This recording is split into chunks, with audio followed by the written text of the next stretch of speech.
ಮಾತನಾಡ್ತಾ ಇದ್ದೇವೆ. ಅದರಲ್ಲಿ ಕಳೆದ 3 ಸಂಚಿಕೆಗಳಲ್ಲಿ ಪ್ರಾರಂಭದಲ್ಲಿ ಅವರ ಸಾಹಿತ್ಯದ ಕುರಿತಾಗಿ, ಅವರ ಪೂರ್ಣ ಯೋಗ ದರ್ಶನದ ಕುರಿತಾಗಿ ಕೆಲವು ವಿಷಯಗಳನ್ನು ನಾವು ನೋಡಿದ್ದೀವಿ. ಸಾಧನೆಯಲ್ಲಿ ತೊಡಗತಕ್ಕಂಥ ಸಾಧಕ ಹೇಗೆ ತನ್ನ ಕರ್ಮಗಳಲ್ಲಿ ನಿರತನಾಗಬೇಕು ಅಥವಾ ಕರ್ಮವನ್ನು ಹೇಗೆ ಭಾವಿಸಬೇಕು, ಈ ಕರ್ಮದ ಪ್ರಭು ಯಾರು, ಯಾವುದು ನನ್ನನ್ನು ಕರ್ಮಕ್ಕೆ ತೊಡಗಿಸ್ತಾ ಇರುವಂಥದ್ದು ಅನ್ನುವ ಬಗ್ಗೆ ಒಂದು ವಿಶೇಷವಾದಂಥ ಒಳನೋಟವನ್ನು, ತಿಳುವಳಿಕೆಯನ್ನು ಹೊಂದಿರಬೇಕಾದ್ದು ಅನಿವಾರ್ಯ. ಈ ಹೊತ್ತು ಆ ವಿಷಯವಾಗಿ ಶ್ರೀ ಅರವಿಂದರ ಪೂರ್ಣಯೋಗ ಪಥದಲ್ಲಿ ಇರುವ ಸಾಧಕ ಕರ್ಮವನ್ನು ಕುರಿತಾಗಿ ಯಾವ ಥರದ ಚಿಂತನೆಗಳನ್ನು ಹೊಂದಿರಬೇಕು, ಭಾವನೆಗಳನ್ನು ಹೊಂದಿರಬೇಕು ಅಥವಾ ತಳಿಬೇಕು, ಕರ್ಮದಲ್ಲಿ ತೊಡಗಬೇಕು ಎನ್ನುವ ಬಗ್ಗೆ ಒಂದು ವಿಚಾರ ಮಂಥನವನ್ನು ನಾವು ಈ ದಿನ ಮಾಡುವವರಿದ್ದೇವೆ ಶ್ರೀ ಅರವಿಂದರ ಪೂರ್ಣಯೋಗದ ಬೆಳಕಿನಲ್ಲಿ. ಬಹಳ ವಿಶೇಷವಾದ ಸಾಧನೆ ಶ್ರೀ ಅರವಿಂದರ ಪೂರ್ಣಯೋಗ ಸಾಧನೆ.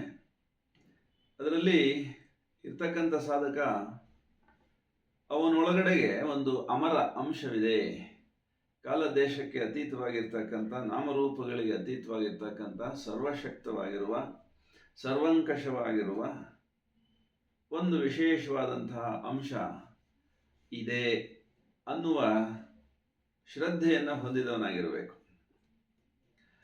ಆ ನಂತರ ಸನಾತನ ಆನಂದದ ಜ್ಯೋತಿ, ಅದರ ಒಂದು ಕಿಡಿ, ಅದರ ಒಂದು ಜ್ಞಾನ, ಅದರ ಒಂದು ಮೇಲೆ ಭಕ್ತಿ, ಈ ಹಿನ್ನೆಲೆಯಲ್ಲಿ ಕರ್ಮವನ್ನು ಅವನು ಮಾಡಲಿಕ್ಕೆ ಆರಂಭಿಸಿದಾಗ ಸತ್ಯ ಅಂದರೆ ಏನು, ಆನಂದ ಅಂದರೆ ಏನು, ಚಿತ್ಶಕ್ತಿ ಹೇಗೆ ಈ ಒಂದು ಸತ್ಯ ಮತ್ತು ಆನಂದದ ಹಿಂದೆಗಡೆ ಕೆಲಸ ಮಾಡ್ತಾ ಇದೆ ಅನ್ನುವ ಅರಿವು ಸಾಧ್ಯವಾಗುತ್ತೆ. ಈ ರಹಸ್ಯವನ್ನು ಶೋಧನೆ ಮಾಡಲಿಕ್ಕಾಗಿಯೇ ಎಲ್ಲ ಯೋಗ ಮಾರ್ಗಗಳು, ಭಕ್ತಿ ಯೋಗ, ಕರ್ಮಯೋಗ, ಜ್ಞಾನಯೋಗ, ಹೀಗೆ ಬೇರೆ ಬೇರೆ ಯೋಗಗಳು ನಾವೇನು ಕೇಳ್ತೇವೆ ಮತ್ತು ಸಾಧನೆಯನ್ನು ಮಾಡ್ತಾ ಇರುವಂಥದ್ದನ್ನು ನೋಡ್ತೇವೆ. ಆ ಎಲ್ಲ ಯೋಗ ಮಾರ್ಗಗಳ ಗುರಿ ನಮ್ಮೊಳಗಡೆ ಇರ್ತಕ್ಕಂಥ ಸನಾತನ ಅಂಶವನ್ನು, ಅಮರತ್ವದ ಒಂದು ಅಂಶವನ್ನು ದರ್ಶಿಸುವ ಕಾರಣಕ್ಕಾಗಿ ದೈಹಿಕ, ಪ್ರಾಣಿಕ, ಮಾನಸಿಕ, ಬೌದ್ಧಿಕ ಮತ್ತು ಆಧ್ಯಾತ್ಮಿಕ ಕರ್ಮಗಳಲ್ಲಿ ಅವನು ತೊಡಗಲಿಕ್ಕೆ ಸಾಧ್ಯವಾಗುತ್ತೆ. ಅಥವಾ ಈ ಎಲ್ಲ ಕರ್ಮಗಳ ನಡುವೆ ಇರ್ತಕ್ಕಂಥ ಭಿನ್ನತೆ ಏನು ಅಥವಾ ವಿಶೇಷತೆ ಏನು, ಯಾವ ಕರ್ಮದಲ್ಲಿ ನಾನು ತೊಡಗಿದ್ದೇನೆ, ಅದರ ಉದ್ದೇಶವೇನು, ಅದರ ಪರಿಣಾಮಗಳೇನು, ಈ ಸಾಧನಾ ಮಾರ್ಗದಲ್ಲಿ ಒಟ್ಟಾರೆ ಅನ್ನುವಂಥ ತಿಳುವಳಿಕೆ ಅವನಿಗೆ ಬೇಕಾಗುತ್ತೆ. ಇಲ್ಲಿ ಒಂದು ಅನ್ವೇಷಣೆ ಅನ್ನುವಂಥದ್ದು ಸಾಧಕನಿಗೆ ಸದಾಕಾಲ ಇದ್ದೇ ಇರುತ್ತೆ. ಅಂಥದ್ದೊಂದು ಸಂದರ್ಭ ಪ್ರತಿಯೊಂದು ಕರ್ಮದ ಸನ್ನಿವೇಶದಲ್ಲಿ, ಆಲೋಚನೆ, ಚಿಂತನೆ, ಭಾವನೆ ಇತ್ಯಾದಿ ಮಾನಸಿಕ ಕರ್ಮಗಳಲ್ಲಿ ಕೂಡ ಅವನು ಈ ಒಂದು ಅನ್ವೇಷಣಾ ಅಂಶವನ್ನು, ದೃಷ್ಟಿಯನ್ನು ಹೊಂದಿರ್ತಾನೆ. ಅಂಥ ಸಾಧಕ ಈ ಎಲ್ಲ ಕರ್ಮಗಳ ಹಿಂದೆಗಡೆ ಶರೀರದ ಶಾರೀರಿಕ ಕರ್ಮಗಳಿರಬಹುದು, ಪ್ರಾಣಿಕದ ಕರ್ಮಗಳಿರಬಹುದು, ಮಾನಸಿಕ ಕರ್ಮಗಳಿರಬಹುದು, ಬುದ್ಧಿ ಕರ್ಮಗಳಿರಬಹುದು, ಈ ಎಲ್ಲ ಕರ್ಮಗಳ ಹಿಂದೆಗಡೆಗೆ ಒಬ್ಬ ಏಕೈಕ ಪ್ರಭು ಇದ್ದಾನೆ ಅನ್ನುವಂಥದ್ದು ಅಷ್ಟು ಸುಲಭವಾಗಿ ಗ್ರಾಹ್ಯವಲ್ಲ. ನಾನೇ ಮಾಡ್ತಾ ಇದ್ದೇನೆ, ನಾನೇ ನೋಡ್ತಾ ಇದ್ದೇನೆ, ನಾನೇ ಆಲೋಚನೆ ಮಾಡ್ತಾ ಇದ್ದೇನೆ, ನಾನೇ ಮಾತಾಡ್ತಾ ಇದ್ದೇನೆ, ಹೀಗೆ ನಾನು ಅನ್ನುವಂಥದ್ದಕ್ಕೆ ಕಾರಣವಾದ ಅಹಂ ಕೇಂದ್ರವನ್ನೇ ಪ್ರಧಾನವಾಗಿರಿಸಿಕೊಂಡು ಕರ್ಮಗಳನ್ನು ಮಾಡುವಂಥದ್ದನ್ನು ನಾವೆಲ್ಲ ಚೆನ್ನಾಗಿ ಬಲ್ಲೆವು. ಅಂದರೆ ಪೂರ್ಣಯೋಗ ಸಾಧಕನಿಗೆ ಅದರಾಚೆಗೂ ಒಂದು ಏನೋ ಶ್ರದ್ಧೆಯಿಂದನೋ, ಭಕ್ತಿಯಿಂದನೋ, ಭಗವಂತನ ಕೃಪೆಯಿಂದನೋ, ಶ್ರೀ ಮಾತಾರವಿಂದರ ಕೃಪೆಯಿಂದನೋ ಎಲ್ಲ ಕರ್ಮಗಳ ಹಿಂದೆಗಡೆಗೆ ಒಂದು ಶಕ್ತಿ ಕೆಲಸ ಮಾಡ್ತಾ ಇದೆ ಅನ್ನುವ ಒಂದು ಅರಿವು ಇದ್ದಿರಲೇಬೇಕಾಗತ್ತೆ, ಇರುತ್ತೆ. ಅದಿದ್ದಾಗ ಕರ್ತೃತ್ವ ಭಾವ ಅಥವಾ ಅಹಂಭಾವ ನಷ್ಟವಾಗುವ ಸಾಧ್ಯತೆ ಇದೆ. ಕರ್ತೃತ್ವ ಮತ್ತು ಭೋಕ್ತೃತ್ವ ಇರೋವರೆಗೂ ಅಪರಾಪ್ರಕೃತಿಯ ಬಂಧನದಲ್ಲಿ ನಾವಿರ್ತೀವಿ. ಯಾವಾಗ ಕರ್ತೃತ್ವ ಮತ್ತು ಭೋಕ್ತೃತ್ವ ಎರಡೂ ಹೋಗ್ತದೋ ಆವಾಗ ಅಹಂ ನಿರಸನವಾದ ಕಾರಣಕ್ಕಾಗಿ ಯಾವ ಕರ್ಮಪ್ರಭು ಈ ಪ್ರಕಟಿತ ವಿಶ್ವದ ಹಿಂದೆಗಡೆಗೆ ಕಾರ್ಯ ಮಾಡ್ತಾ ಇದ್ದಾನೋ, ಕಾರ್ಯಗಳನ್ನು ಅಥವಾ ಕರ್ಮಗಳನ್ನು ನಿಯೋಜಿಸ್ತಾ ಇದ್ದಾನೋ ಅವನು ಪ್ರಕಟವಾಗ್ತಾನೆ, ನಮ್ಮೊಳಗಡೆಗೆ ಪ್ರಕಟವಾಗ್ತಾನೆ. ಆ ನಂತರದಲ್ಲಿ ಸಾಧಕನ ರೀತಿ ನೀತಿಗಳು, ಚಿಂತನೆಗಳು, ಭಾವನೆಗಳು, ಆಲೋಚನೆಗಳು, ಕರ್ಮಗಳು ಭಿನ್ನ ನೆಲೆಯಲ್ಲಿ ಅಥವಾ ಭಿನ್ನ ಸ್ತರದಲ್ಲಿ ಅಥವಾ ಭಿನ್ನ ಪ್ರಜ್ಞೆಯಲ್ಲಿ ಆರಂಭವಾಗ್ತವೆ. ಪ್ರಕೃತಿಯಲ್ಲಿ ಅಪರಾಪ್ರಕೃತಿ ಮತ್ತು ಪರಾಪ್ರಕೃತಿ ಅಂತ ಹೇಳಿ ನಾವೇನು ಹೇಳ್ತೀವಿ, ಆ ಪ್ರಕೃತಿಯಲ್ಲಿ ಉನ್ನತ ಸ್ತರಗಳಲ್ಲಿ ನಾವು ನೆಲೆ ನಿಲ್ಲುವ ಅಭ್ಯಾಸ ಅಥವಾ ಸಾಧನೆಯಲ್ಲಿ ತೊಡಗುವಾಗ ಈ ಪರಮ ಪ್ರಭುವಿನ ಕರ್ಮದ ಯಜಮಾನ, ಕರ್ಮದ ಪ್ರಭು, ಕರ್ಮದ ದಿಗ್ದರ್ಶಕ, ಸರ್ವಶಕ್ತ, ಸನಾತನ ಅಂತೆಲ್ಲ ನಾವು ಕರೆಯಬಹುದಾದಂಥದ್ದೇನಿದೆ ಅದರ ದರ್ಶನ ಆಗುತ್ತೆ, ಅವನ ದರ್ಶನ ಆಗುತ್ತೆ. ಅದು ಸಾಧ್ಯ.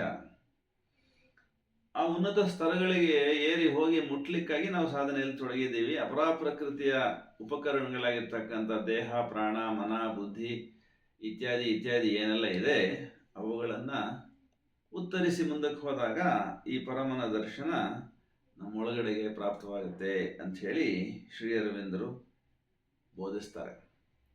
ಸಮಗ್ರ ಶ್ರದ್ಧೆ, ಅಚಲ ತಾಳ್ಮೆ, ಸಮರ್ಪಣೆ ಇವು ಮೂರು ಬೇಕಾಗುತ್ತೆ ಆ ಪರಮನ ಆ ದರ್ಶನಕ್ಕಾಗಿ.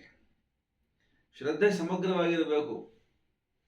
ಎಲ್ಲ ತತ್ವಗಳನ್ನು, ಎಲ್ಲ ಕಾಲ, ದೇಶ, ಮತಪಂಥಗಳಲ್ಲಿ ಪ್ರಕಟವಾದ ಅರ್ಧ ಸತ್ಯಗಳನ್ನು ಪೂರ್ಣವಾಗಿ ಓದಿಕೊಂಡು, ಪೂರ್ಣವಾಗಿ ಗ್ರಹಿಸಿಕೊಂಡು, ಇದಕ್ಕೆ ಮೀರಿದ ಒಂದು ಸನಾತನ ಸತ್ಯವೊಂದಿದೆ, ಶಕ್ತಿಯೊಂದಿದೆ, ಅದನ್ನು ನಾನು ದರ್ಶಿಸಬೇಕು, ಅದನ್ನು ನನ್ನೊಳಗಡೆಗೆ ಆವಾಹಿಸ್ಕೊಳ್ಬೇಕು ಅನ್ನುವಂಥ ಶ್ರದ್ಧೆ. ಅದು ಸಮಗ್ರವಾಗಿ ಸದಾಕಾಲ.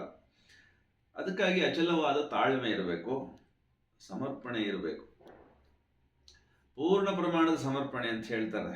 ತನ್ನದು ಎನ್ನುವ ಸಮಗ್ರ ಅಸ್ತಿತ್ವ, ಸತ್ಯ ಏನಿದೆ ಅದನ್ನು ಸಮರ್ಪಣೆ ಮಾಡ್ತಕ್ಕಂಥ ಅವಶ್ಯಕತೆ, ಅಗತ್ಯತೆ ಇದೆ. ಹಲೋ,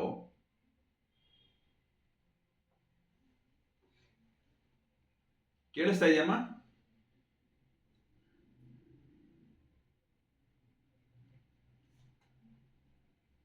ಶ್ರದ್ಧೆ ಬುದ್ಧಿಗಿಂತ ವಿಶೇಷವಾದದ್ದು ಅನ್ನುವಂಥದ್ದು ಬಹುತೇಕ ಜನಕ್ಕೆ ಗೊತ್ತಿಲ್ಲ, ಸಾಧಕರಿಗೆ ಅದರಲ್ಲೂ ವಿಶೇಷವಾಗಿ. ಬುದ್ಧಿವಂತ ಅಥವಾ ತರ್ಕ ಪ್ರಧಾನವಾದಂತಹ, ಚಿಂತನಾ ಪ್ರಧಾನವಾಗಿರ್ತಕ್ಕಂಥ ಸಾಧಕರು ಬುದ್ಧಿಗೆ ಹೆಚ್ಚು ಒತ್ತು ಕೊಡ್ತಾರೆ. ಆದರೆ ಶ್ರೀ ಅರವಿಂದರ ಪೂರ್ಣಯೋಗ ಪಥದ ಪಥಿಕ ಸಾಧಕನಿಗೆ ಶ್ರದ್ಧೆ ಬುದ್ಧಿಗಿಂತಲೂ ಸರ್ವಶಕ್ತವಾದದ್ದು, ಸಮರ್ಥವಾದದ್ದು ಅನ್ನುವಂಥದ್ದೊಂದು ಒಳನೋಟ ಇರ್ತದೆ. ಯಾಕೆಂದರೆ ಆ ಶ್ರದ್ಧೆಗೆ ಒಂದು ಉನ್ನತ ಸ್ತರದ, ಪ್ರಜ್ಞಾಸ್ತರದ ರಹಸ್ಯ ಶಕ್ತಿ ಆಧಾರವಾಗಿರುತ್ತೆ ಅನ್ನೋದು ಗೊತ್ತಿರುತ್ತೆ ಅಥವಾ ತಿಳಿಯುತ್ತೆ. ಆ ಕಾರಣಕ್ಕಾಗಿ ಬುದ್ಧಿಗಿಂತಲೂ ಹೆಚ್ಚಾಗಿ ಶ್ರದ್ಧೆಗೆ ಒತ್ತು ಕೊಡ್ತಾನೆ. ಅದರ ಕಾರಣಕ್ಕಾಗಿ ಅವನ ಕರ್ಮಗಳು ಆ ಉಚ್ಚ ಸ್ತರದ, ಉನ್ನತ ಸ್ತರದ ಯಾವುದೋ ಒಂದು ರಹಸ್ಯ ಶಕ್ತಿ ಕಾರ್ಯ ಮಾಡ್ತಾ ಇದೆಯೋ, ಅಪರಾಪ್ರಕೃತಿಯಿಂದ ಪರಾಪ್ರಕೃತಿಯವರೆಗೆ, ಅದರ ಆಧಾರ ಅಥವಾ ಅದರ ಒಂದು ಸಹಾಯ, ಮಾರ್ಗದರ್ಶನ ಶ್ರದ್ಧಾವಂತ ಸಾಧಕನಿಗೆ ನೇರವಾಗಿ ಲಭ್ಯವಿದೆ ಅಂಥೇಳಿ ನಾವು ಭಾವಿಸಬೇಕಾಗತ್ತೆ. ನಮ್ಮ ಕರ್ಮ ಬುದ್ಧಿ ಪ್ರಧಾನವಾಗಿರುವಂಥದ್ದು ಸಹಜ, ಎಲ್ರಿಗೂ ಗೊತ್ತಿದೆ. ಬುದ್ಧಿಯಿಂದ ನಾವು ಕರ್ಮಗಳಲ್ಲಿ ಹೆಚ್ಚು ಹೆಚ್ಚು ತೊಡಗುತ್ತೀವಿ.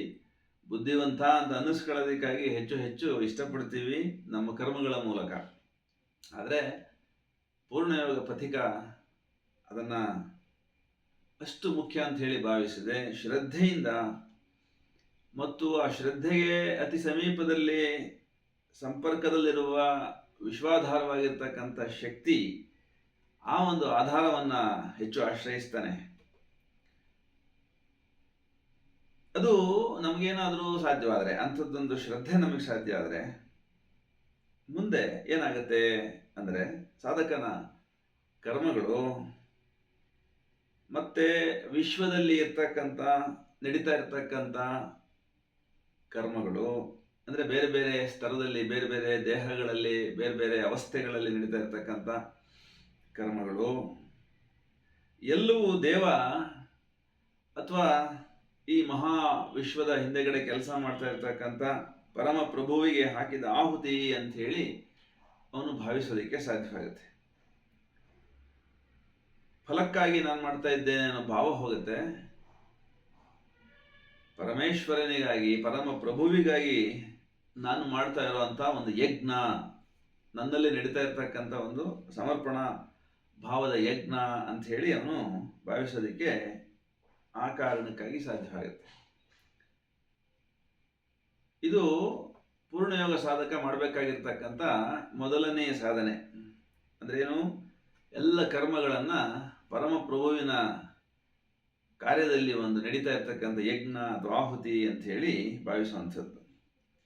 ಅದಾದ ಮೇಲೆ ಅವನು ಇನ್ನೊಂದು ಪ್ರಧಾನವಾಗಿ ತಿಳಿಬೇಕಾಗತ್ತೆ ಅಥವಾ ಮಾಡಬೇಕಾಗತ್ತೆ, ಕರ್ಮ ಫಲದ ಆಶೆಯನ್ನು ಬಿಡುವಂಥದ್ದು. ನಿಷ್ಕಾಮ ಕರ್ಮ ಅಂತ ಹೇಳಿ ಗೀತೆ ಇದನ್ನು ಬೋಧಿಸ್ತದೆ.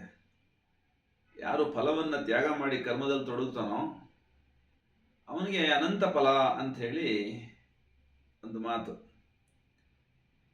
ಜಗತ್ತಿನ ಒಡೆಯ ಸರ್ವೇಶ್ವರನೇ ಅವನ ಜೊತೆಗೆ ಸೇರ್ಕೊಳ್ತಾನೆ ಅಂತ ಅದರ ಅರ್ಥ. ಇದಾಗದೆ ಹೋದರೆ ಪರಮಪ್ರಭುವಿನ ದಿವ್ಯ ಸಾನ್ನಿಧ್ಯ, ಆ ಪರಮಪ್ರಭುವಿನ ದಿವ್ಯ ಶಕ್ತಿ ನಮಗೆ ಪ್ರಾಪ್ತವಾಗಲ್ಲ. ಈ ಎರಡು ನಮ್ಮಲ್ಲಿ ಸಾಧನೆ ಆದರೆ ಪರಮಪ್ರಭುವಿನ ದಿವ್ಯ ಸಾನ್ನಿಧ್ಯದ ಅನುಭೂತಿ, ಪರಮಪ್ರಭುವಿನ ದಿವ್ಯ ಶಕ್ತಿ ನಮ್ಮೊಳಗಡೆಗೆ ಕೆಲಸ ಮಾಡೋದಕ್ಕೆ ಒಪ್ಪಿಗೆ ಕೊಟ್ಟು ಬರುತ್ತೆ. ಇದಾದ ಮೇಲೆ ಪೂರ್ಣಯೋಗ ಪಥಿಕ ಮಾಡಲೇಬೇಕಾದಂಥ ಮತ್ತೊಂದು ಅಂದರೆ ಕಾಮಪುರುಷನ ಕಾಮಪ್ರಕೃತಿಯ ಸಂಕಲ್ಪದ ಪರಿವರ್ತನೆ. ಅಂದರೆ ಜೀವಕಾಮ ಅಥವಾ ಇಂದ್ರಿಯ ಕಾಮಗಳು ಅಥವಾ ಪ್ರಾಪಂಚಿಕ ಕಾಮನೆಗಳೆಲ್ಲವೂ ದೈವದ ಪರಮಪುರುಷನ ಮೇಲಿನ ಕಾಮನೆಗಳಾಗಿ ಅಥವಾ ಅಪರಾಪ್ರಕೃತಿಯ ಪ್ರಚೋದನೆಯಿಂದ ನಡೀತಕ್ಕಂಥ ಕಾಮಕರ್ಮಗಳೆಲ್ಲವೂ ಪರಾಪ್ರಕೃತಿಯ ಕರ್ಮಗಳಾಗಿ ರೂಪಾಂತರ ಹೊಂತವೆ ಅಥವಾ ಪರಿವರ್ತನೆ ಹೊಂತವೆ ಅಥವಾ ಅಂಥದ್ದೊಂದು ಸಂಕಲ್ಪ ಪರಿವರ್ತನೆ ಹಿಂದೆಗಡೆಗೆ ಇರುತ್ತೆ. ಇದು ಅಷ್ಟು ಸುಲಭವಾದದ್ದೇನೂ ಅಲ್ಲ. ಪಂಚಭೂತಾತ್ಮಕವಾದ ಶರೀರದಲ್ಲಿ, ಪಂಚಭೂತಾತ್ಮಕವಾದ ಈ ಜಗತ್ತಿನಲ್ಲಿ ಅತ್ಯಂತ ಕಠಿಣವಾದ ಕಾರ್ಯ ಅಂದರೆ ಇದೇನೆ. ಕಾಮಪುರುಷನ ಕಾಮ ಪ್ರಕೃತಿ ಏನಿದೆ ಅದನ್ನು ರೂಪಾಂತರಿಸ್ತಕ್ಕಂಥ ಸಂಕಲ್ಪ, ಇದನ್ನು ಮಾಡಲೇಬೇಕಾಗತ್ತೆ. ಇದಕ್ಕೆ ಅಹಂ ನಷ್ಟವಾಗಬೇಕು. ಅದಾದ್ರೇ ಆಶಯ ಸುಳಿವು ಅಳಿಯುವಂಥದ್ದು. ಮನದ ಮುಂದಿನ ಆಸೆಗಳೆಲ್ಲವೂ ಅಳಿದು ಸಂಪೂರ್ಣವಾಗಿ ಅಹಂ ನಷ್ಟವಾದ ಅನಂತರದಲ್ಲಿ ಪರಾಪ್ರಕೃತಿಯ ಪ್ರೇರಣೆ ನಮ್ಮೊಳಗಡೆಗೆ, ಪರಾಪ್ರಕೃತಿಯ ಒಂದು ಸನ್ನಿಧಿ ಪ್ರಾಪ್ತವಾಗುತ್ತೆ. ಅಲ್ಲಿಂದಾಚೆಗೆ ಪೂರ್ಣಯೋಗದ ಸಾಧಕನಿಗೆ ಬಹುದೂರದ ಪ್ರಯಾಣ ಒಂದಿದೆ ನನಗೆ ಅನ್ನುವಂಥ ಅರಿವಾಗುತ್ತೆ. ಸಮಾಧಾನ ಅನ್ನೋದು ಪ್ರಧಾನವಾಗಿ ಬೇಕಾಗುತ್ತೆ. ಎಲ್ಲೆಡೆ ಸಮಾಧಾನ, ಶಾಂತಿಯಿಂದ ಅವನ ಕಾರ್ಯದಲ್ಲಿ ಅಥವಾ ಅವನ ಕರ್ಮದಲ್ಲಿ ಅಥವಾ ಅವನ ಸಾಧನೆಯಲ್ಲಿ ಅವನು ತೊಡಗಬೇಕಾಗತ್ತೆ. ಆ ಸಾಧನೆಯಲ್ಲಿ ಅವನಿಗೆ ಮುಂದುವರೆದಂತೆ ವಿಶ್ವಶಕ್ತಿಗಳ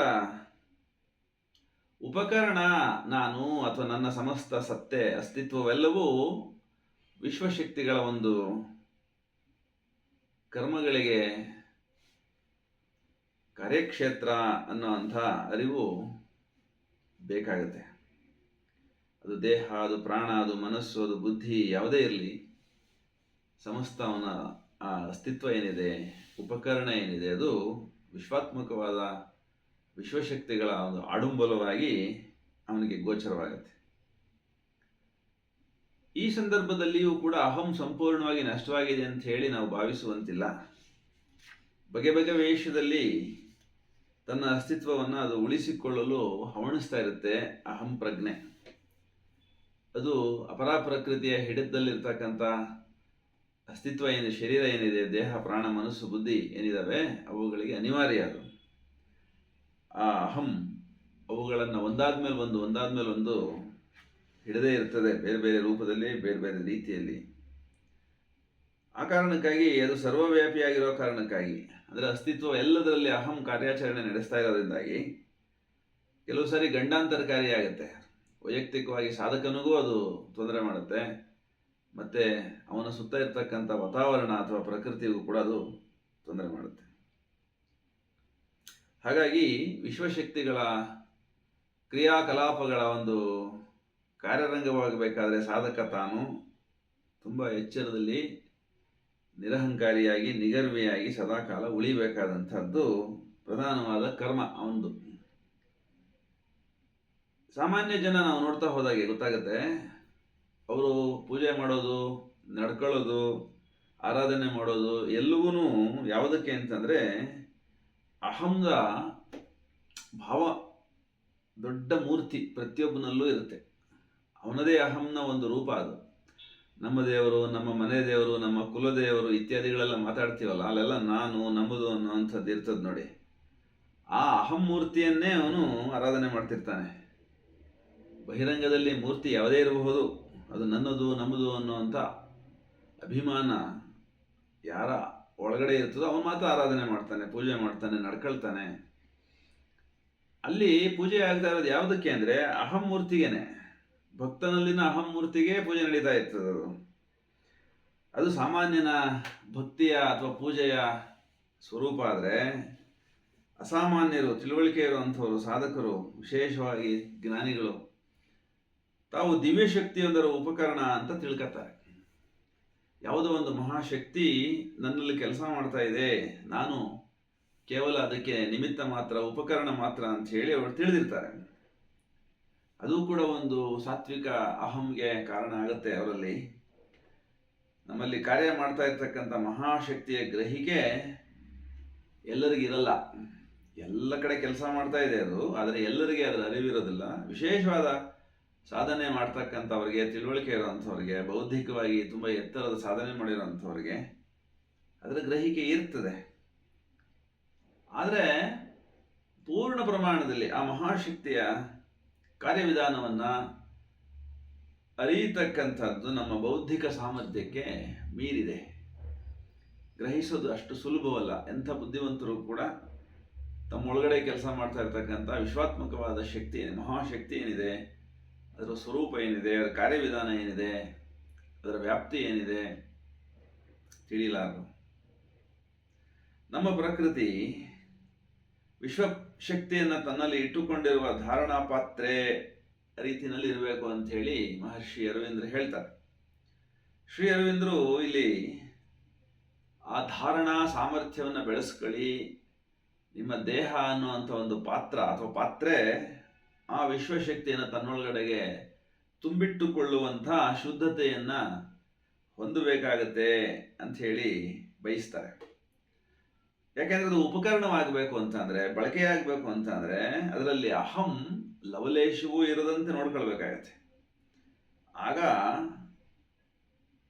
ಆ ವಿಶ್ವಶಕ್ತಿ, ಮಹಾಶಕ್ತಿ ಏನಿದೆ ಅದರ ಒಳಗಿನ ಸನ್ನಿಧಾನದ ಕರುಣೆ ನಮ್ಮ ಮೇಲಾಗುತ್ತೆ. ಅದು ಒಳಗಡೆಗೆ ಇದೆ.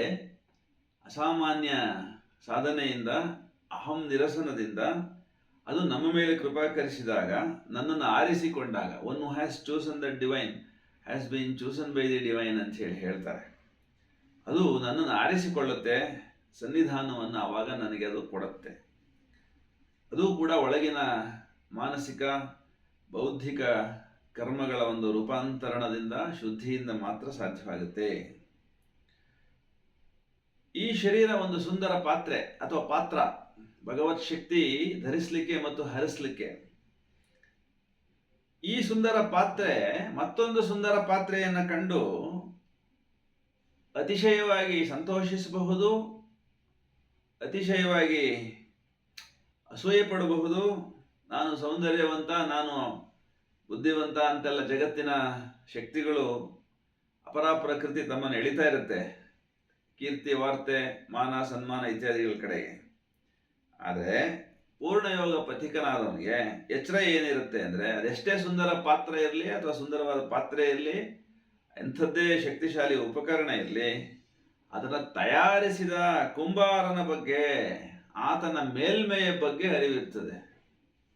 ಅಂದರೆ ನನ್ನ ಹಿಂದೆಗಡೆಗೆ ಮತ್ತೆ ಯಾವ ಎಲ್ಲ ಸೌಂದರ್ಯ ರಾಶಿಯನ್ನು ಹೊತ್ತು ಬಂದಿದೆಯೋ, ಪ್ರಕಟ ಆಗಿದೆಯೋ ಈ ಜಗತ್ತಿನಲ್ಲಿ, ಕ್ರಿಯೆ, ಸೃಷ್ಟಿ ಕಾರ್ಯ, ಪ್ರಕೃತಿ ರಚನೆ, ಅದರ ಹಿಂದೆಗಡೆಗೆ ಪರಮೇಶ್ವರ ಇದ್ದಾನೆ, ಒಬ್ಬ ಕುಂಬಾರ ಎಲ್ಲ ಮಡಿಕೆಗಳ ಹಿಂದೆಗಡೆಗೆ ಹೇಗೆ ತನ್ನ ಬುದ್ಧಿಕರ್ಮವನ್ನು ಬಳಸಿರ್ತಾನೋ ಹಾಗೆ ಪರಮೇಶ್ವರ ಎಲ್ಲ ಸೃಷ್ಟಿಯ ಹಿಂದೆಗಡೆಗೆ, ಎಲ್ಲ ಜೀವಿಗಳ ಶರೀರಗಳ ಕಾರ್ಯಗಳ ಹಿಂದೆಗಡೆಗೆ ಇದ್ದಾನೆ ಅನ್ನುವಂಥದ್ದು ಒಂದು ಎಚ್ಚರ ಪೂರ್ಣಯೋಗ ಪಥಿಕನಿಗಿರ್ತದೆ. ಅದೇ ಬೇರೆ ಮಾರ್ಗದಲ್ಲಿರುವಂಥವ್ರಿಗೂ ಪೂರ್ಣಯೋಗ ಹಾದಿಯಲ್ಲಿರುವಂಥವ್ರಿಗೂ ಇರುವಂಥ ಬಹಳ ಮುಖ್ಯವಾದಂಥ ಪ್ರಧಾನವಾದಂಥ ಒಂದು ವಿಶೇಷ ವ್ಯತ್ಯಾಸ. ನಮ್ಮಲ್ಲಿ ಈ ಅರಿವು, ಈ ಜಾಗೃತಿ, ಈ ಜ್ಯೋತಿ, ಈ ಬೆಳಕು ಕೆಲಸ ಮಾಡ್ತಾ ಇದೆ ಅನ್ನುವ ಸಂದರ್ಭದಲ್ಲಿ ನಮಗೆ ಇನ್ನೊಂದು ವಿಶೇಷವಾದ ಅರಿವು ಜೊತೆಗೆ ಸಾಧ್ಯವಾಗುತ್ತದೆ. ಏನಪ್ಪ ಅಂದರೆ, ಅದ್ಯಾವ ಮಹಾಶಕ್ತಿ ನಾನು ಎನ್ನುವ ಈ ಪಾತ್ರೆಯಲ್ಲಿ ಕೆಲಸ ಮಾಡ್ತಾ ಇದೆಯೋ, ಈ ಪಾತ್ರದಲ್ಲಿ ತೊಡಗಿದೆಯೋ ಕರ್ಮದಲ್ಲಿ, ಅದೇ ಉಳಿದ ಎಲ್ಲ ಇರುವಿಕೆಯಲ್ಲಿ ಅಸ್ತಿತ್ವದಲ್ಲೂ ಕೂಡ ತಾನೇ ಕರ್ಮಿಯಾಗಿದೆ ಅನ್ನೋದು ಅವನಿಗೆ ಗೊತ್ತಾಗುತ್ತೆ.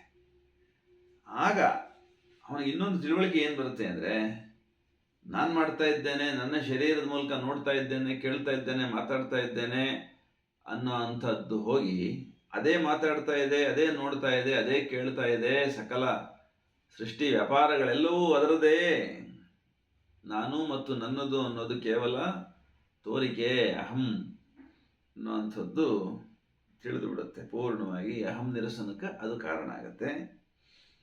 ಅಹಂಭಾವ ಅಳಿದ ತಕ್ಷಣವೇ ಇಡೀ ಉಪಕರಣ, ಇಡೀ ಸತ್ತೆ ಸಪ್ರಜ್ಞ ಉಪಕರಣವಾಗಿ ರೂಪಾಂತರವಾಗುತ್ತೆ. ಪ್ರಜ್ಞಾಪೂರ್ವಕವಾಗಿ ಶರೀರದ ಎಲ್ಲ ಕರ್ಮಗಳನ್ನು ಮಾಡಲಿಕ್ಕೆ ಅಲ್ಲಿಂದಾಚೆಗೆ ಸಾಧಕನಿಗೆ ಅವಕಾಶವಾಗುತ್ತೆ, ಅಥವಾ ಅವಕಾಶ ಮಾಡಿಕೊಡಲಾಗುತ್ತೆ.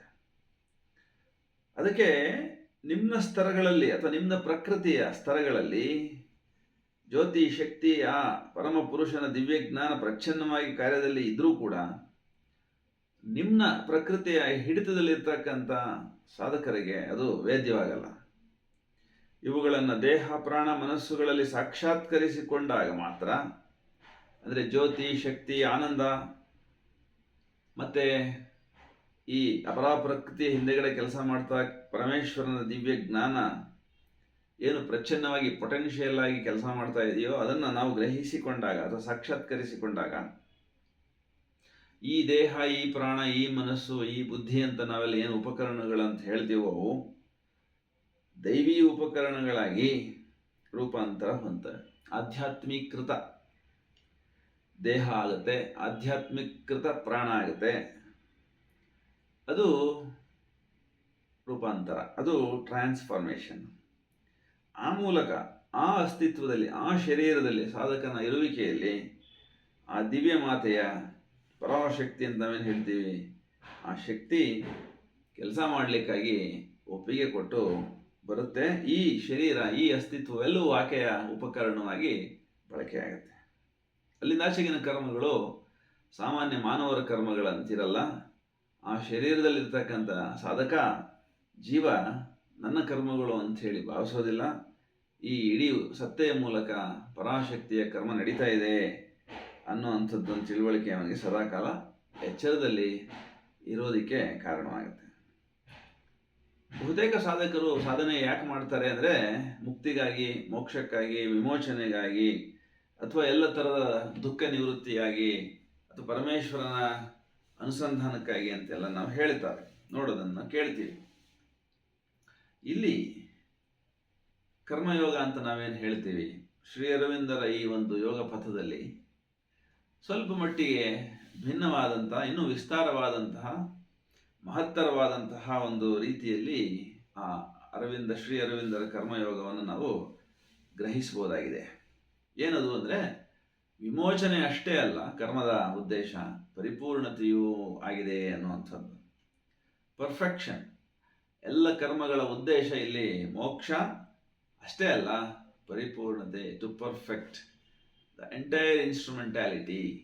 ಇಡೀ ಸತ್ತೆಯ ಅಸ್ತಿತ್ವವನ್ನು ಪರಿಪೂರ್ಣಗೊಳಿಸಲಿಕ್ಕಾಗಿ ಅದರ ಕಾರ್ಯದಲ್ಲಿ, ಅದರ ಕುಶಲತೆಯಲ್ಲಿ, ಅದರ ವ್ಯಾಪ್ತಿಯಲ್ಲಿ ಅತ್ಯಂತ ಶಕ್ತಿಶಾಲಿಯನ್ನಾಗಿ ಮಾಡಿ ಪೂರ್ಣವಾದಂಥ ರೂಪಾಂತರ ಮಾಡಲಿಕ್ಕಾಗಿ ಕರ್ಮ ಅನ್ನುವಂಥದ್ದು ಇದೆ. ಕರ್ಮಯೋಗ ಅನ್ನುವಂಥದ್ದು ಆ ಉದ್ದೇಶವನ್ನು ಹೊಂದಿದೆ ಅನ್ನುವಂಥದ್ದು ವಿಶೇಷವಾಗಿ ಶ್ರೀ ಅರವಿಂದರ ಯೋಗ ಪಥದಲ್ಲಿ ನಮಗೆ ತಿಳಿಯುತ್ತದೆ. ಆಗ ಈ ಅರಿವು ನಮಗೆ ಬಂದಾಗ ಹೃದಯದಲ್ಲಿ ದೇವನ ಒಂದು ಇರುವಿಕೆ ಏನಿದೆ, ಆತನ ಸಂಕಲ್ಪ ಏನಿದೆ, ಅದೇ ನೆರವೇರಲಿ ಅನ್ನುವಂಥದ್ದೊಂದು ಭಾವ ನಮ್ಮೊಳಗೆ ನೆಲೆಯಾಗುತ್ತೆ, ಸ್ಥಾಯಿ ಭಾವವಾಗಿ ನೆಲೆಸ್ತದೆ. ನನ್ನ ಆಸೆ ನಿನ್ನಿಚ್ಛೆಯಪ್ಪನ್ನೆಗಂ ಸಲ್ಲದಿರಲಿ ಅಂಥೇಳಿ ಅವನು ಭಾವಿಸ್ತಾನೆ. ಭಗವಂತ ಪರಮೇಶ್ವರ, ನಿನ್ನ ಇಚ್ಛೆ ಏನಿದೆಯೋ ಅದು ನಡೀಲಿ ಅನ್ನುವಂಥ ಒಂದು ಸರ್ವ ಸಮರ್ಪಣಾ ಭಾವ ಸದಾಕಾಲ ಜಾಗೃತವಾಗುತ್ತೆ. ಅದಾದ ಮೇಲೆ ಇಷ್ಟು ರೂಪಾಂತರಣಗಳಾದ ಮೇಲೆ, ದೇಹದ, ಪ್ರಾಣದ, ಮನಸ್ಸಿನ, ಬುದ್ಧಿಯ, ಅಹಂನ ರೂಪಾಂತರಣಗಳು ಪೂರ್ಣವಾಗಿ ಘಟಿಸಿದಾಗ ಸಾಧಕ ಅಲ್ಲಿಂದಾಚೆಗೆ ದಿವ್ಯ ಕರ್ಮಗಳಲ್ಲಿ, ದಿವ್ಯ ಪರಮ ಪ್ರಭುವಿನ ಕರ್ಮಗಳಲ್ಲಿ ತಾನು ಭಾಗಿಯಾಗುವ ಅಥವಾ ತನ್ನನ್ನು ಸಂಪೂರ್ಣವಾಗಿ ಸಮರ್ಪಿಸಿಕೊಳ್ಳುವ ಅರ್ಹತೆಯನ್ನು, ಪಾತ್ರತೆಯನ್ನು ಅವನಿಗೆ ತಂದುಕೊಡಲಾಗುತ್ತೆ ಆ ಸಾಧನೆ. ಅವನು ಮುಕ್ತನಾದ ಮೇಲೆ, ಅವನು ತನ್ನ ಆತ್ಮವನ್ನು ತಾನು ದರ್ಶಿಸಿದ ಮೇಲೆ, ತನ್ನೊಳಗಡೆಗೆ ಪರಮ ಪ್ರಭುವಿನ ಇರುವಿಕೆಯನ್ನು ಗ್ರಹಿಸಿದ ಮೇಲೆ ಕರ್ಮ ಮಾಡಬೇಕಾದ ಅವಶ್ಯಕತೆ ಏನಿದೆ ಅನ್ನುವಂಥದ್ದು ಪ್ರಶ್ನೆ ಸಹಜವಾಗಿ ಬರುತ್ತೆ. ಈ ಅಸ್ತಿತ್ವದಲ್ಲಿ ಜೀವ ಏನಿದ್ದಾನೆ ಅವನಿಗೆ ತನ್ನ ಕರ್ಮ ಪ್ರಭುವಿನ ದರ್ಶನವಾಗಿದೆ ಅಂತ ಅನ್ನೋದು ನಮಗೆ ಗೊತ್ತಿದೆ ಅಂದಮೇಲೆ, ಪ್ರಕೃತಿಯೇ ವ್ಯಕ್ತಿಯಲ್ಲಿ ಕಾರ್ಯಪ್ರವೃತ್ತವಾಗಿರುತ್ತದೆ ಎನ್ನುವ ಒಂದು ತಿಳುವಳಿಕೆ ಅಥವಾ ಒಂದು ಭಾವನೆ ಬಲಿಯೋದಕ್ಕೆ ಪ್ರಾರಂಭವಾಗುತ್ತೆ. ನಾನು ಮಾಡ್ತಾ ಇದ್ದೇನೆ, ನನ್ನ ಮೂಲಕ ನೋಡ್ತಾ ಇದ್ದೇನೆ, ನನ್ನ ಮೂಲಕ ಕೇಳ್ತಾ ಇದ್ದೇನೆ, ನನ್ನ ಮೂಲಕ ಮಾತನಾಡ್ತಾ ಇದ್ದೇನೆ ಅಂತ ಭಾವಿಸುವ ಬದಲಿಗೆ ಪ್ರಕೃತಿಯೇ ಈ ಎಲ್ಲ ಕಾರ್ಯಗಳನ್ನು ಮಾಡ್ತಾ ಇದೆ ಅನ್ನುವ ಒಂದು ಸಾಕ್ಷಿ ಭಾವ, ಹಿಂದೆ ಸರಿದು ನಿಂತು ನೋಡುವ ಪ್ರಕೃತಿ ಕಾರ್ಯಗಳನ್ನು ವೀಕ್ಷಿಸ್ತಕ್ಕಂಥ ಒಂದು ಸಾಧ್ಯತೆ ಪ್ರಾಪ್ತವಾಗುತ್ತೆ. ಸಮಸ್ತ ಬ್ರಹ್ಮಾಂಡವೂ ಕೂಡ ಪರಮೇಶ್ವರನ ಕಾರ್ಯ, ಅವನ ಕರ್ಮ ಅನ್ನುವಂಥದ್ದು ಅದಾದ ನಂತರದಲ್ಲಿ ನಮಗೆ ವೇದ್ಯವಾಗುತ್ತೆ. ಯಾವಾಗ ನಮ್ಮ ಶರೀರದಲ್ಲಿ ನಡೀತಾ ಇರ್ತಕ್ಕಂಥ ಕರ್ಮಗಳೆಲ್ಲವೂ ಒಳಗಡೆ ಇರ್ತಕ್ಕಂಥ ಪರಮ ಪ್ರಭುವಿನ ಅಂಶ, ಜೀವ ಏನಿದ್ದಾನೆ ಅಥವಾ ಚೈತ್ಯ ಪುರುಷ ಏನಿದ್ದಾನೆ, ಅವನ ಒಂದು ತಿಳುವಳಿಕೆಯಲ್ಲಿ, ಅವನ ಒಂದು ಸಾಮರ್ಥ್ಯದಲ್ಲಿ ನಡೀತಾ ಇದ್ದಾವೆ, ಇಚ್ಛೆಯಂತೆ ನಡೀತಾ ಇದ್ದಾವೆ ಅನ್ನೋದು ತಿಳಿದ ಮೇಲೆ ಸಮಸ್ತ ಪ್ರಕೃತಿ ಒಳಗೆ ನಡೀತಾ ಇರ್ತಕ್ಕಂಥ ಕರ್ಮಗಳೆಲ್ಲವೂ ಕೂಡ ಆ ಒಂದು ಪರಮ ಪ್ರಭುವಿನ ಇಚ್ಛೆಯಂತೆ ನಡೀತಾ ಇದೆ. ಯಾಕೆ ಅಂತಂದರೆ, ಹೇಗೆ ಇದು ನನ್ನ ಮೈ ಅಂತ ನಾನು ಭಾವಿಸ್ತೀನೋ ಹಾಗೆ ಸಮಸ್ತ ಬ್ರಹ್ಮಾಂಡವು ಪರಮೇಶ್ವರನ ಮೈ ಅಂಥೇಳಿ, ಅವನ ದೇಹ ಅಂಥೇಳಿ ನಾವು ತಿಳಿಯುವಂಥದ್ದೊಂದು ಸಾಧ್ಯತೆ. ಆ ಶರೀರದಲ್ಲಿ ಬೇರೆ ಬೇರೆ ಅಂಗಗಳಲ್ಲಿ ಬೇರೆ ಬೇರೆ ಕಾರ್ಯಗಳು ಹೇಗೆ ನಡೀತಾ ಇದ್ದವೋ ಹಾಗೆ ವಿಶ್ವಪ್ರಜ್ಞೆಯಲ್ಲಿ, ವಿಶ್ವಾತ್ಮನಲ್ಲಿ ಕಾರ್ಯ ನಡೀತಾ ಇದೆ. ನನ್ನಲ್ಲಿಯೂ ಅವನೇ ಕಾರ್ಯದ ಪ್ರಭು ಅನ್ನುವಂಥದ್ದು ಅವನಿಗೆ ಗೊತ್ತಾಗುತ್ತೆ. ಆಗ ಅಂಥದ್ದೊಂದು ಅವಸ್ಥೆಯನ್ನು ತಲುಪಿದಂತಹ ಸಾಧಕನ ಒಳಗಡೆ ಅನಂತ ಶಕ್ತಿ ಕಾರ್ಯ ಮಾಡೋದಕ್ಕೆ ತೊಡಗುತ್ತದೆ ಆ ಶರೀರದ ಮೂಲಕ. ಅರವಿಂದರು ಸಾವಿತ್ರಿನಲ್ಲಿ ಇದಕ್ಕೆ ಸಂಬಂಧಪಟ್ಟಂಗೆ ಕೆಲವು ಸಾಲುಗಳನ್ನು ಹೇಳ್ತಾರೆ. ಶ್ರೀ ಅರವಿಂದರ ಈ ಸಾಲುಗಳನ್ನು ನಾವು ನೋಡಬಹುದು. A prayer, a master act, a king idea can link man's strength to transcendental force. Then miracle made common rule. One mighty deed can change course of actions, a single thought becomes omnipotent ಅಂತ ಏನು ಹೇಳ್ತಾರೆ.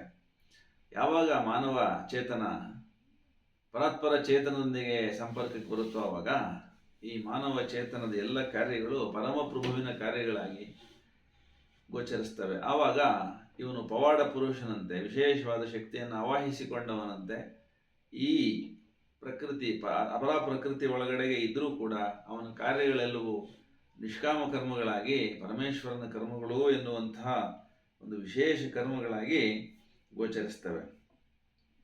ಇದು ಪ್ರತಿಯೊಬ್ಬ ಯೋಗ ಸಾಧಕನು, ಪ್ರತಿಯೊಬ್ಬ ಪೂರ್ಣ ಯೋಗ ಪಥಿಕನು ಈ ಅವಸ್ಥೆಯನ್ನು ಮುಟ್ಟಬೇಕು ಅನ್ನುವಂಥದ್ದು ಈ ಒಂದು ಕರ್ಮದ ಪ್ರಭುವಿನ ತಿಳುವಳಿಕೆಯ ಒಂದು ಸಂಗತಿ ಏನಿದೆ ನಾವಿವತ್ತು ಮಾತಾಡ್ತಾ ಇರುವಂಥದ್ದು, ಆ ಮಾತಿನ ಉದ್ದೇಶ. ಆತ್ಮವಿಕಾಸ, ಆತ್ಮಸಾರ್ಥಕತೆ ಎಲ್ಲ ಕರ್ಮಗಳ ಉದ್ದೇಶವಾಗಿರಬೇಕು ಅನ್ನೋದು ಪೂರ್ಣ ಯೋಗ ಪಥಿಕನ ತಿಳುವಳಿಕೆ.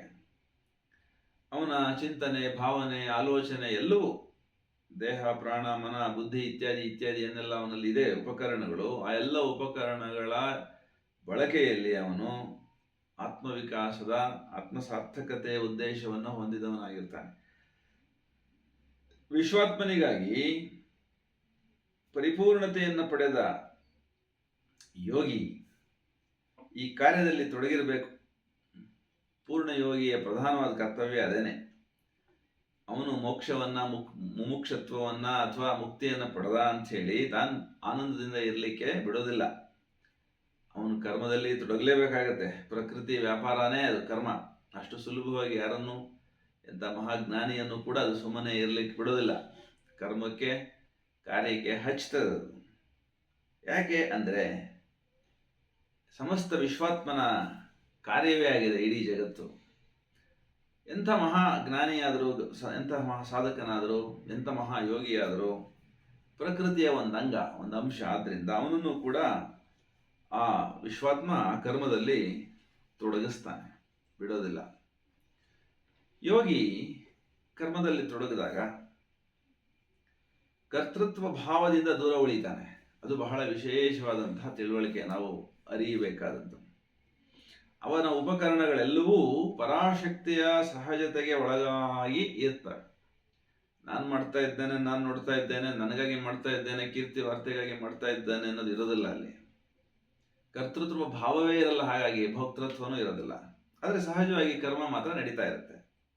ಆತನ ಉಪಕರಣಗಳೆಲ್ಲವೂ ಒಂದು ಪರಾತ್ಪರ ಪುರುಷೋತ್ತಮನ ಪರಮ ಪ್ರಭುವಿನ ಇಚ್ಛೆಯಂತೆ ತನ್ನ ಕಾರ್ಯದಲ್ಲಿ ತಾನು ತೊಡಗಿರ್ತದೆ.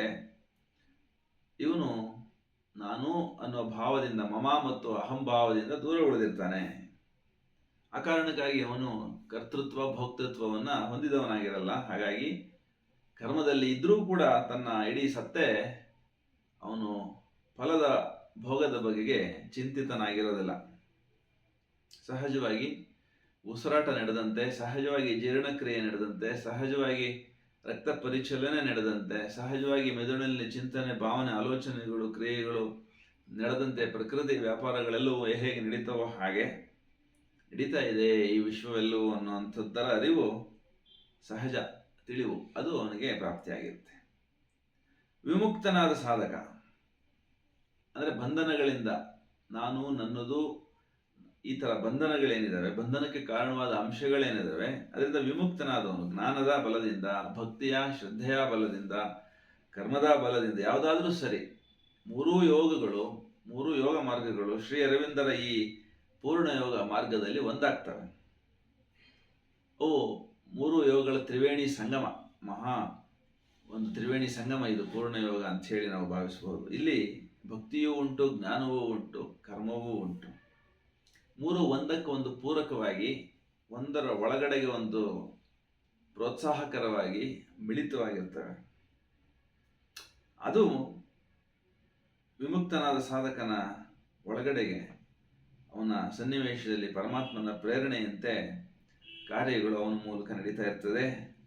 ಸದಾ ಆತ ಪರಮಾತ್ಮನಲ್ಲಿಯೇ ಇದ್ದು ಅವನೊಳಗಿನ ಪ್ರೇರಣೆ, ಪರಮಾತ್ಮನ ಪ್ರೇರಣೆ ಏನಿದೆ ಅದರಂತೆ ಜೀವಿಸಿ ಇದ್ದು ಬಾಹ್ಯದಲ್ಲಿ ಮಹಾ ಪರಿವರ್ತನೆಯನ್ನು ತರಬಹುದು ಅವನಿರೋ ಜಾಗದಲ್ಲಿ, ಸನ್ನಿವೇಶದಲ್ಲಿ. ಅಥವಾ ಹಾಗೆ ಅವನು ದೇಹವನ್ನು ಇಟ್ಟು ತೆರಳಬಹುದು. ಅದು ಸರ್ವೇಶ್ವರನ ಇಚ್ಛೆಗೆ ಸೇರಿದ್ದೇ ವಿನಃ ಸಾಧಕನ ಇಚ್ಛೆಗೆ ಸೇರಿದ್ದಲ್ಲ. ಪೂರ್ಣಯೋಗ ಪಥಿಕ ಈ ವಿವೇಕವನ್ನು, ಈ ಎಚ್ಚರವನ್ನು ಹೊಂದಿರಲೇಬೇಕು. ತಾನೆಂಥ ಮಹಾ ಸಾಧಕನಾದರೂ, ಮಹಾಯೋಗಿಯಾದರೂ ತನ್ನಂತೆಯೇ ತನ್ನ ವಾತಾವರಣವನ್ನು, ತನ್ನ ಸುತ್ತಮುತ್ತಲ ಪರಿಸರವನ್ನು ರೂಪಾಂತರಿಸಿ ಬಿಡಬೇಕು ಅನ್ನೋ ಅಹಂಭಾವವನ್ನು ಅವನು ತ್ಯಜಿಸಿರ್ತಾನೆ. ಹಾಗಾಗಿ ಅವನ ಸುತ್ತಮುತ್ತ ಇರತಕ್ಕಂಥ ವಿಶೇಷವಾದಂತಹ ಪರಿಸರ ಅವನ ಸಾಧನೆಯ ಫಲಿತ ರೂಪದಲ್ಲಿ ಇದ್ದರೂ ಕೂಡ ಅದನ್ನು ನಾನು ಮಾಡಿದೆ ಅನ್ನೋ ಭಾವ ಅಲ್ಲಿ ವಿಸರ್ಜಿತ. ಹಾಗಾಗಿ ಮಹಾಯೋಗಿಯೊಬ್ಬ, ಮಹಾಪೂರ್ಣಯೋಗ ಸಾಧಕನೊಬ್ಬ ಈ ಯೋಗ ಪಥದಲ್ಲಿ ಎಷ್ಟೇ ಮುಂದುವರೆದರೂ ಕೂಡ ತನ್ನ ಹೊರಗಿನ ಬಾಹ್ಯ ಪರಿಸರದ ಪರಿವರ್ತನೆಯನ್ನು ಅವನು ತಾನಾಗೇ ಮಾಡ್ತಾ ಇದ್ದೇನೆ ಅನ್ನೋ ಭಾವವನ್ನು ಅವನು ವಿಸರ್ಜಿಸಿರ್ತಾನೆ. ಆದರೆ ಪರಿವರ್ತನೆಯನ್ನು ತರೋ ಶಕ್ತಿ ಅವನೊಳಗಡೆಗೆ ಹೊಂದಿರ್ತಾನೆ. ಇದು ಅಹಂ ನಿರಸನದ ಕಾರಣಕ್ಕಾಗಿ ಬರುವಂಥದ್ದು ಭಾವ. ವಿವೇಕಾನಂದರು ಮಹರ್ಷಿ ಅರವಿಂದರಿಗೆ ಜೈಲಿನಲ್ಲಿದ್ದಾಗ, ಅಲಿಪುರ ಜೈಲಿನಲ್ಲಿದ್ದಾಗ ಮಾರ್ಗದರ್ಶನ ಮಾಡಿರ್ತಕ್ಕಂಥದ್ದು ನಮಗೆಲ್ಲ ಗೊತ್ತಿದೆ. ಅಲಿಪುರ ಜೈಲಿನ ಅನುಭವಗಳಲ್ಲಿ ಅದರಲ್ಲಿ ಅರವಿಂದರದನ್ನು ಹೇಳ್ಕೊತಾರೆ. ಅಂಥ ಶ್ರೀ ವಿವೇಕಾನಂದರು ಕರ್ಮಯೋಗ ಬಗ್ಗೆ ತಮ್ಮದೇ ಆದಂತಹ ಒಂದು ಚಿಂತನೆಗಳನ್ನು ಹೊಂದಿದ್ದಾರೆ. ಅವರು ಏನು ಹೇಳ್ತಾರೆ ಅನ್ನುವಂಥದ್ದೊಂದು 3 ಮಾತನ್ನು ನಾವು ಶ್ರೀ ಅರವಿಂದರ ಯೋಗ ಮಾರ್ಗದಲ್ಲಿ ಇರ್ತಕ್ಕಂಥ ಪಥಿಕರಿಗೆ ನೆನಪು ಮಾಡಬಹುದು. ನಾನು ಪರಂಧಾಮವನ್ನ, ಅಷ್ಟಸಿದ್ಧಿಗಳನ್ನ, ಪುನರ್ಜನ್ಮ, ವಿಮೋಚನೆಯನ್ನ ಬೇಡಲಾರೆ. ಬದಲಿಗೆ ಯಾತನೆಗೀಡಾದವರ ಭಾರವನ್ನು ನಾನು ಹೊರುವಂತೆ ಆಗಲಿ, ಅವರ ದುಃಖ ನಿವೃತ್ತಿಗೆ ನಾನು ಕಾರ್ಯ ಮಾಡುವಂಥದ್ದಾಗಲಿ ಅಂಥೇಳಿ ವಿವೇಕಾನಂದರು ಘೋಷಿಸ್ತಾರೆ. ಇದು ಅವರ ಮೊದಲನೇ ಮಾತು. ಎರಡನೇದು, ನನ್ನಲ್ಲಿ ವಿಮೋಚನೆಗೆ ಇದ್ದ ಹಂಬಲ ಮಾಯವಾಗಿದೆ. ಅನೇಕ ಜನ್ಮಗಳನ್ನು ತಳೆದು ಜರಾಮರಣಗಳ ದುಃಖ ಹೊತ್ತವರ ಯಾತನೆಗಳನ್ನು ಅನುಭವಿಸಲು ನಾನು ಇಚ್ಛಿಸುತ್ತೇನೆ ಅಂತ ಹೇಳಿ ಅವರಿಗೆ ಎರಡನೇ ಮಾತು ಹೇಳ್ತಾರೆ. ಅಂದರೆ ಪ್ರಕೃತಿ ಒಳಗಡೆಗಿದ್ದು ಜೀವರೂಪದಲ್ಲಿ, ದೇಹ ರೂಪದಲ್ಲಿ ಬಂದಿರತಕ್ಕಂಥ ಪರಮೇಶ್ವರನ ಅಂಶ ಜೀವ ಏನು ಮಾಡಬೇಕು ಅನ್ನೋದನ್ನು ಇಲ್ಲಿ ಶ್ರೀ ವಿವೇಕಾನಂದರ ಈ ಮಾತುಗಳಲ್ಲಿ ಮಹರ್ಷಿ ಅರವಿಂದರು ಗ್ರಹಿಸಿದ್ದಾರೆ ಅಂತ ಕಾಣುತ್ತದೆ.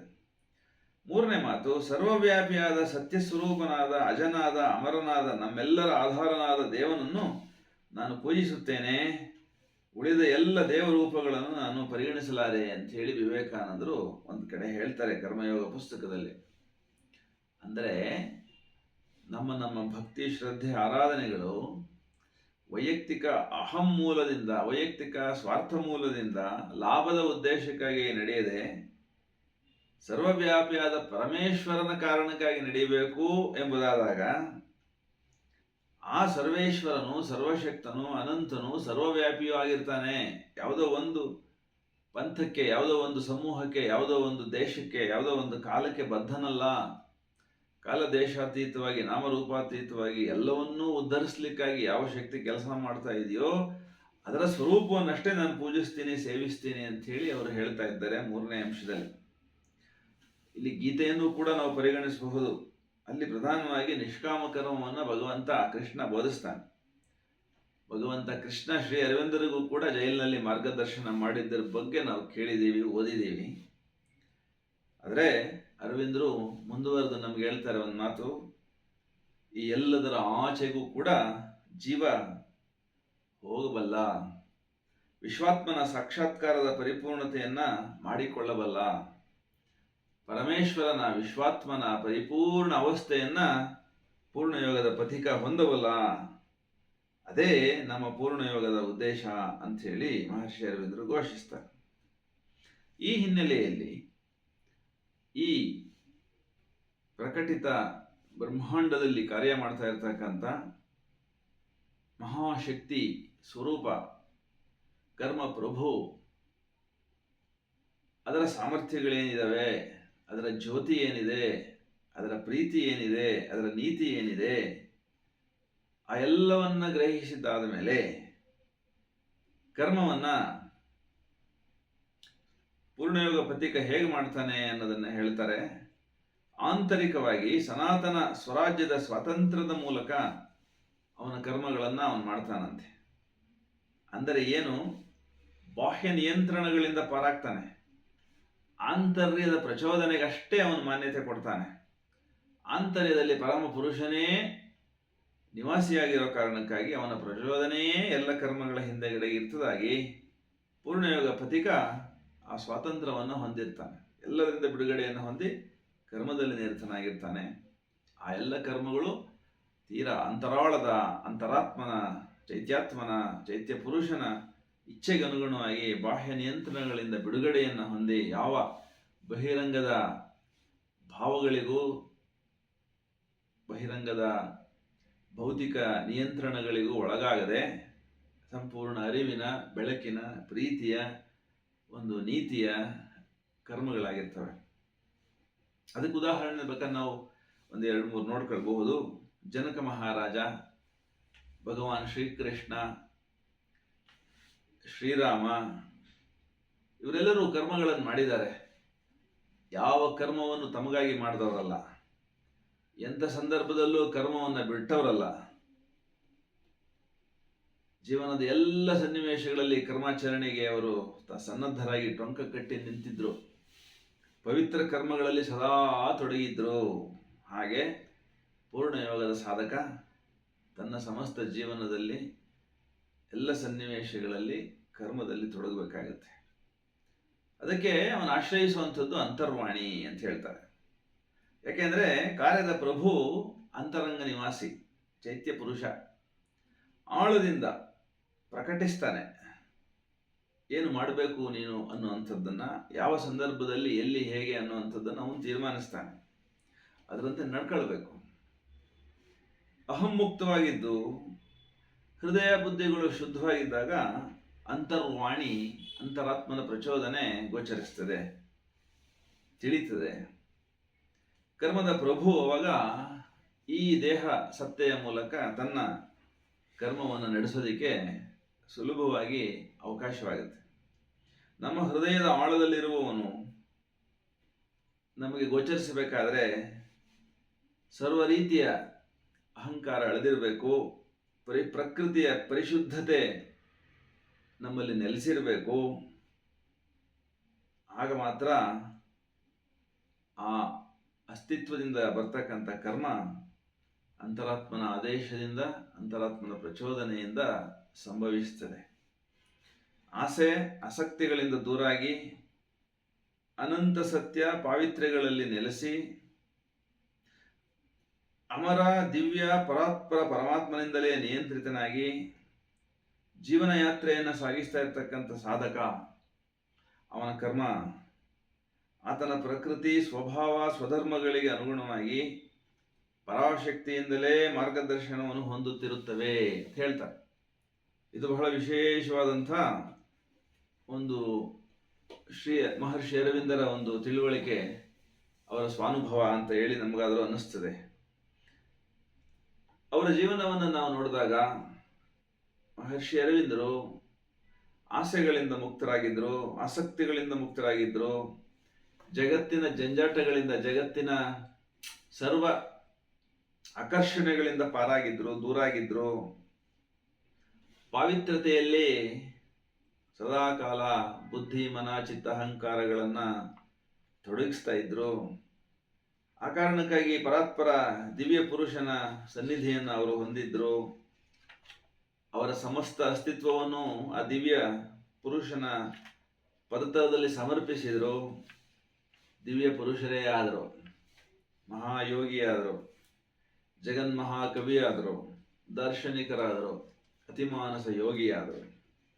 ಜೀವನ ಯಾತ್ರೆಯಲ್ಲಿ ಅವರ ಕರ್ಮಗಳೇನಿದ್ದಾವೆ, ಅವರ ಗ್ರಂಥಗಳ ರಚನೆ ಏನಿದೆ, ಅವರ ಬುದ್ಧಿಭಾವಗಳು, ಮನಸ್ಸು, ದೇಹಗಳು ಯಾವ ಕರ್ಮಗಳಲ್ಲಿ ತೊಡಗಿದ್ದಾವೆ ಅವೆಲ್ಲ ಪವಿತ್ರವಾಗಿ ಹೋಗಿದ್ದಾವೆ. ಇವತ್ತಿಗೂ ಮಾರ್ಗದರ್ಶನ ಮಾಡ್ತಕ್ಕಂಥ ಶಕ್ತಿಯನ್ನು ಹೊಂದಿದ್ದಾವೆ. ಪ್ರಕೃತಿ ಸ್ವಭಾವಗಳನ್ನು ರೂಪಾಂತರ ಮಾಡ್ತಕ್ಕಂಥ ಶಕ್ತಿಯನ್ನು ಧರಿಸಿದ್ದಾರೆ.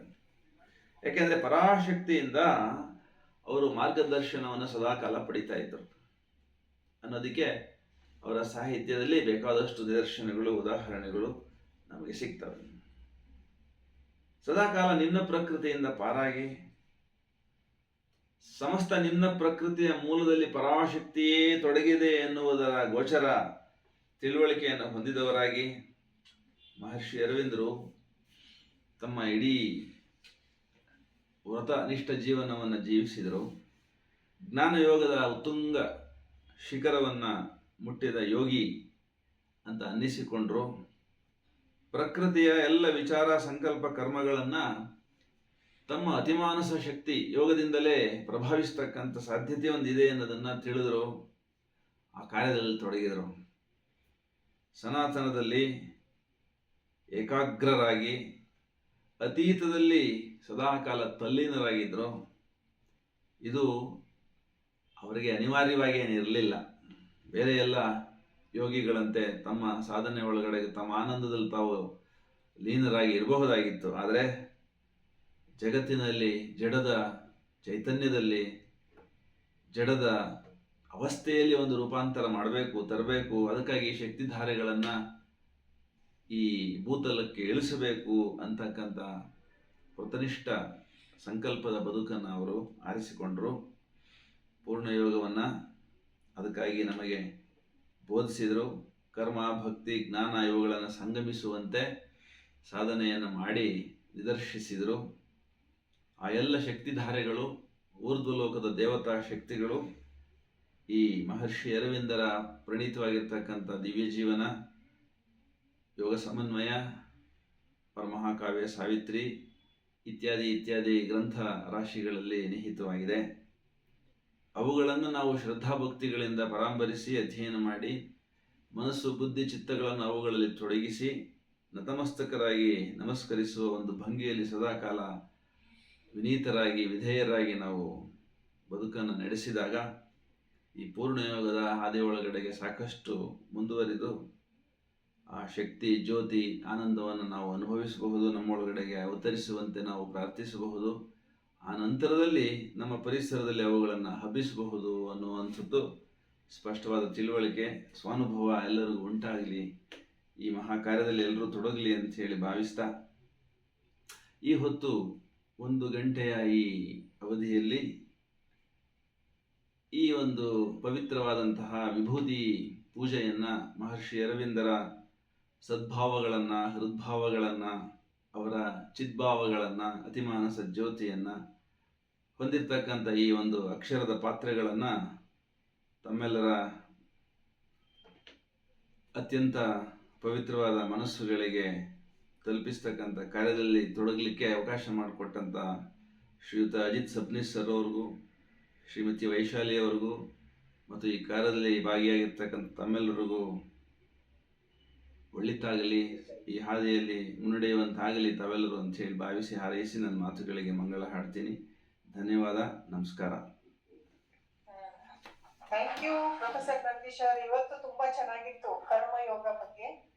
Anybody has any questions? ಯಾರಿಗೂ ಪ್ರಶ್ನೆ ಏನು ಕೇಳಬೇಕಾ? ಓಕೆ. ಕರ್ಮಯೋಗ ಅಂದ್ರೆ ನಮ್ಮ ಎಲ್ಲ ಕಾರ್ಯದಲ್ಲಿ ಪರಿಪೂರ್ಣತಾ ತರಬೇಕು. This is new concept which was not there before, which is given to us by Shri Aurobindo.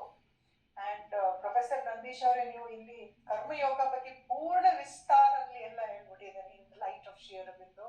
He has really beautifully summarized how through karma yoga one can become an instrument of the divine. Thank you very much, Professor Nandish Aure.